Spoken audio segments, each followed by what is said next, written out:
very beginning, you'd be the only woman out just about anywhere you went to surf. I mean, that was always the case.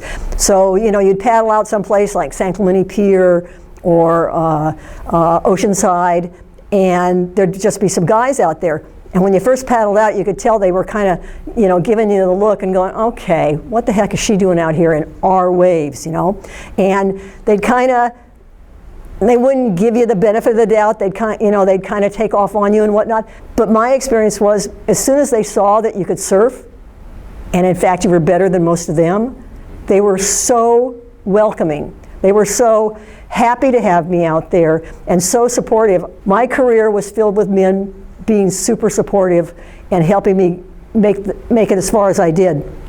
When I was 16 and I was on the beach at Pipeline in Hawaii, and Bud Brown, the photographer, was standing there, and he had his camera, and I walked up with my mom and my dad, because we went to Hawaii every year for the Makaha Championships, and Bud said, if you go out there, I'll videotape you, and you'll be the first woman that's ever surfed Pipeline.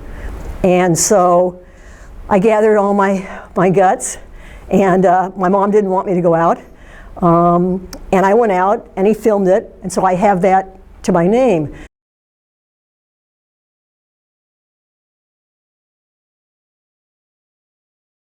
I had a couple of years that were pretty good, where I won the international championships, the United States championships, and the world championship. It was a good year for me. It was very satisfying. It was a wonderful year.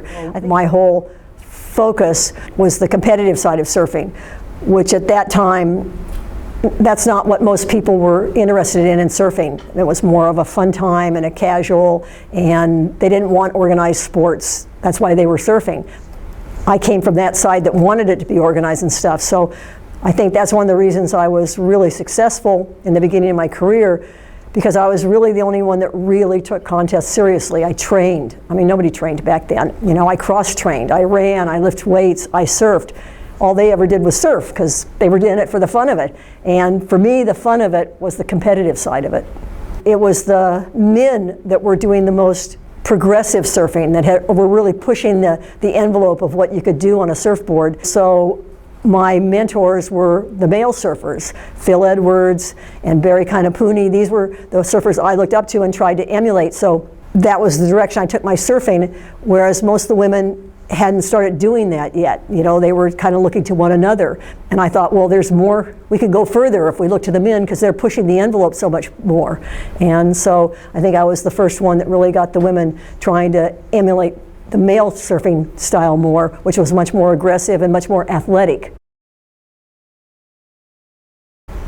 Timing is everything, I think, in life. And I had the most perfect timing, having nothing to do with me personally. It just happened to be the circumstances. When I was first coming on the scene and started winning all the contests and whatnot, I was 17, 18 years old.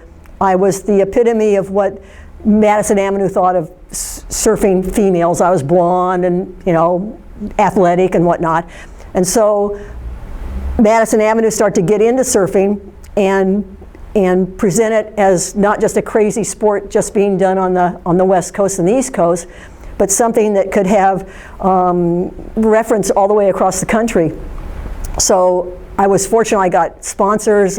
Bonnie Bell Cosmetics sponsored me, and so I had advertisements in 17 and Look magazine, and not the normal just surfing magazines. Since then, of course, surfing's everywhere. I mean, because they're selling a lifestyle.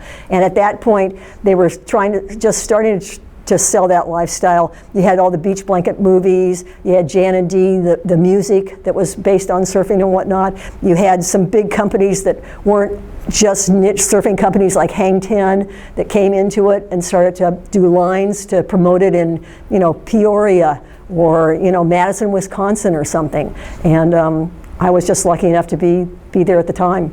I always tried to reflect well on surfing, to be something that the mom could say, well, I want you to mimic Joyce. I was good in school, had good grades. I always tried to present myself like a champion, and I felt a lot of responsibility for that. Because of the fact that surfing had given me so much, I always wanted to be sure I didn't take it for granted, and I gave back as much as I possibly could to the sport. And I've built my career on that. So many of the really important people in the early years of surfing were located here. You know, you mentioned Hobie. Hobie was here. Grubby Clark with Clark Foam, which was, you know, the biggest foam blank maker in the world. A lot of the really good competitors came from here. Obviously myself, Joey Hamasaki, who was a fantastic women's surfer in the 60s. Nancy Nelson was here. You had Pete Peterson, Mickey Munoz, Bruce Brown lived in Dana Point when he was doing Endless Summer and whatnot. So a lot of the really important foundational people in the growth of surfing at that time period were all located here. So this was sort of the epicenter. Well, I know Huntington Beach thinks that they're the capital of the surfing world, but I disagree.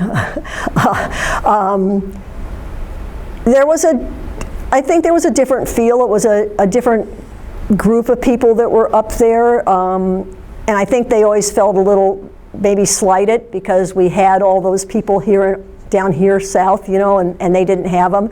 But then they have the Huntington Beach Championships, which for a long time, I mean, they're still huge, but were one of the biggest contests ever. So I think there's a competitive rivalry going on between the two areas.